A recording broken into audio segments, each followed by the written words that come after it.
Do you want to see some awesome photo transformations now?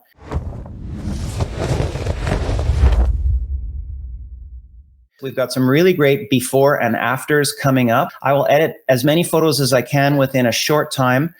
This is by Graham Jones. This is Spirit Island, which is located in Jasper National Park in the Canadian Rocky Mountains.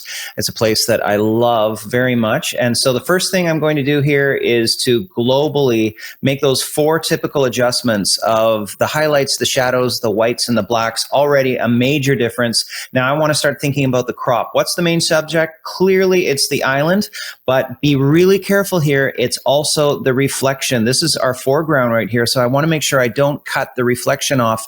I'm going to be doing a pretty dramatic crop. I'm going to go back to that 16:9 aspect ratio and thinking about what the main subject is. I am going to crop just slightly above the tree line there. And also I'm noticing the horizon line is not straight. I need to click the angle tool and drag the angle tool right across the back to try and lift it up again. And now it looks like the horizon is straight. That's caused by a tilted camera. So now we have a really clear main subject, but we kind of have distractions. We do have nice framing. There's these trees on the left. The 2 on the left create a frame between the tree on the right, but it's just a little too bright. It's kind of a distraction. So I'm dragging from the right over to the left what's called a, what is it called? A graduated filter. And I'm going to turn down the light over on the right. Now make a new graduated filter, kind of turn down the light a little bit over on the left. I'm kind of wanting to create a bit of a box here. And I'll call that done. And I want to do something with the water. Let's add some drama to the water. I'm grabbing that brush tool, my beautiful paintbrush. I'm brushing over the water and in the background as well. All water. I'm clicking my mouse. I'm holding my mouse. I'm dragging, dragging, dragging. And so now I've painted over all the water. And let's make it a little darker and a little more dehaze, which is just your favorite tool as a landscape photographer. Use the dehaze. Last but not least, we need to brighten up our main subject. That's the island right here. And let's make it pop just a little bit more, make it more heroic, because it is a hero. And wow, tourists travel from all around the world to get to this place every summer, and you have to take a boat to get here, a tour boat, or else you have to go in a kayak, and it takes like 4 hours of straight kayaking nonstop to reach this. It's 13 kilometers down the lake. And last but not least, it's the sky. We need to do something with the sky. I want more drama. So I'm just holding down my paintbrush, painting over the sky just to create that mask, and then I'll decide what shift in the color I want to do. So let's darken the sky, yeah. Let's turn up the dehaze a bit, yeah. And brighten the sky just a little more, and now we have a little more drama. Yeah, I'll have to call that done for now. Let's look at the before. There is our before and the after. Now we've really got something going on here. It's looking like real fine art landscape photography worthy of being printed. There's the before again, and there is the, there's not the after. Here's the after. Here's the after. Great job, Graham Jones, on this one. Good job with finding some framing between those 2 trees. Let's move on now to photo number 5. And this is from Sam Wilson, and it's a sunset shot. And because this is a sunset shot taken with a raw image, it's a raw file. Remember from the Firebase acronym, I said shoot in RAW. Well, because Sam shot in RAW, it means that we have just so much more latitude to make massive changes here. So first things first, I'm going to change this aspect ratio. This is the main subject for me, is this tree. I want to put the tree kind of on the 3rd line. There's still a little too much sky. I don't want to have that much sky, but there's nothing I can do about it. I would have rather have had just maybe 1/3 of the frame as sky. And also I'm seeing that the horizon line is not straight. So let's just drag our level across the horizon line and let go, and then it'll be straightened. So that's done. And now let's do something with this sky. And this is where raw files really shine. So I'll pull my graduated filter down from the top. We can darken the sky just a little bit to add some drama. Look at that pink there. Like, I don't even need to add any color. It's already just so nice. But let's see if we can drag a big brush right across kind of the middle of the sky here. And I just got to turn off auto mask and see if we can get just a little bit more blue out of the middle here, just see if that's possible, because it always looks good where you have kind of differences in color in the sky, like you're creating additional layers of contrast through color. And we did that. And now I'll drag one more brush across the bottom of the horizon line, and we'll warm that up to see if we can make it look just a little more sunsetty. And we don't want it to look like smog, which I kind of made it look, but if I turn up the tint, now we get real pink tones. So just with a few very quick global edits there, we have a massive difference. If I turn up the dehaze, it'll give us a little more contrast. And maybe with the dehaze, I can back off the black slider a bit just to give a little more light in the foreground. And for now, we're going to call that done just so we can move on. Let's click on reset. So there is the before. And there's the after, much more powerful composition after that crop. There's the before and there's the after. And again, I'm using the rule of thirds for the crop. See, this is the third line, and I'm putting the main subject at the intersection of two third lines. And that's what makes this a much more powerful composition. Sam Wilson, great job. And let's move on to photo number 6. And this next one is from Pedro Gilberto. And I say, are you kidding me? This is so awesome. I love this. Looks so incredible. So first things first, let's just drop these highlights down and open up the shadows. And then we're going to see what we're kind of left with. Set the white point. I'm looking at that histogram. I don't want to blow out the highlights. It's dangerous right here. We could blow out those highlights there.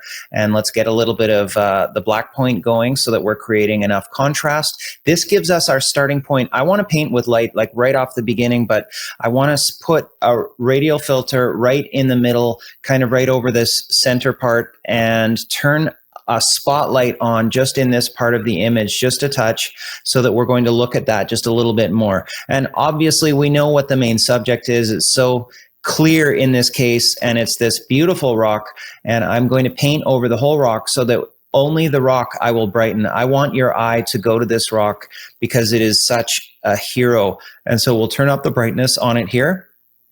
Being careful not to overdo it so it doesn't look artificial, but I really do want that done. And now let's brush over the sky and create a little bit more drama in that sky, which is like one of my favorite things to do. I'm holding down my mouse button and I'm just brushing. Notice I'm not brushing over the brightest part of the sky. We'll do that separately in a separate little treatment. So I'm turning up the brightness just a little because I found it just maybe a little too dark. And let's cool it off. So I could cool it off that much, but I'll just cool it off a little and add some black tones to it. Like whatever is dark, I'll make it darker. Whatever is bright, I'll make it a little bit brighter. And so now we have a cold sky there. So let's add in one more brush. And I'm now holding down my mouse button and dragging my brush in the bright area of the sky. This is obviously the direction where the sun was coming from. And I'll even include this bottom part. And let's do what Hobby Sans does, what we learned from reverse engineering his photos. Let's add some warm light right there and a little bit of tint. Now, like we've got it going on in this photo. Like now we have a clear light source. We know where the light is coming from, and it's almost like the light is shining on our hero there. So I'll just, play with that a little bit. Maybe it's a little too warm, but no, I like it. So I don't need to do a crop on this. We've got just enough sky there. And I'm just looking around. I think right here is a little bit of a distraction. We don't need to see that. We don't need to see this. So one last brush. I'll turn on the red paintbrush so that you can see where I'm going to brush this time. And I'm just brushing in where I want to darken, and click the paintbrush off, turn down the exposure, and we will call this done. So let's look at the before. There's the before. We have such a great starting point because Pedro has perfect camera settings on this one, perfectly level as well. There's the after. Boom! I love this so much. This makes me excited about landscape photography, and it makes me want to actually run out the door and go find this place, do the planning and the research now, and go take my own photo right here. So great job, Pedro. And this one is photo number 7 by Thomas Keeger, and there is a real learning point in this one. I'll drop down the highlights, open up the shadows, let's set the white point. I'm looking at the histogram as I do this. I don't want to blow out the highlights in the sky. There we are. And we'll set the black point. That's about good. I need to turn up the exposure overall on this one just a touch. And there we are. And then I can adjust the black point once again. But let's zoom in on this seagull up in the sky. What is this? I've been talking about it all week. This is motion blur. So we have no focus blur. See on this tree here, it's nice and sharp, but on a moving bird, we have motion blur. And one of the beautiful things about a raw file is that it tells you what your camera settings were when you took the photo. And I can see that Thomas took this photo at 1/50th of a second, and it's way, way, way too slow for any kind of a moving bird. And that's why there's motion blur in the shot. Nonetheless, though, it's still a really cool photo because of the sunset. And so I'm asking myself, what's the main subject? Well, it's this curved leading line right down the middle. So we want to accentuate that. What's the villain in the story? It's all these parked cars here. And so I am now brushing over these houses and these cars right now. And I'm going to paint in a little bit of darkness over there on the left because I just don't want your eye looking at all that yucky stuff. Also, I want to use the crop tool, and I want the train tracks to be in the middle of this photo because that makes this then a balance and symmetry shot. And I definitely don't want to crop down lower because then we would lose the seagull. And even though the seagull is not sharp, that's okay. It kind of gives the impression that there's something moving in the photo. Like you can clearly see, okay, it's a moving bird. And so I'm looking as well, what else can I do with this photo? How about we paint in a little bit of brightness right down the center of the tracks. I'll go right actually over top of the tracks themselves on the rail. And then I'll just turn up the white point. So whatever is already bright becomes brighter. And I'll turn up the highlights. Whatever is already bright becomes brighter. There it is. So now we really see them. Last but not least, I want to darken that foreground. It's not exactly beautiful, all these rocks and everything. And so we'll just darken the foreground like so. And now we have ourselves a pretty decent looking photo. So let's reset it. Here's the before. This is what it looked like straight out of the camera. And there's the after, one more time, the before and the after, and looking nice. Great job, Thomas.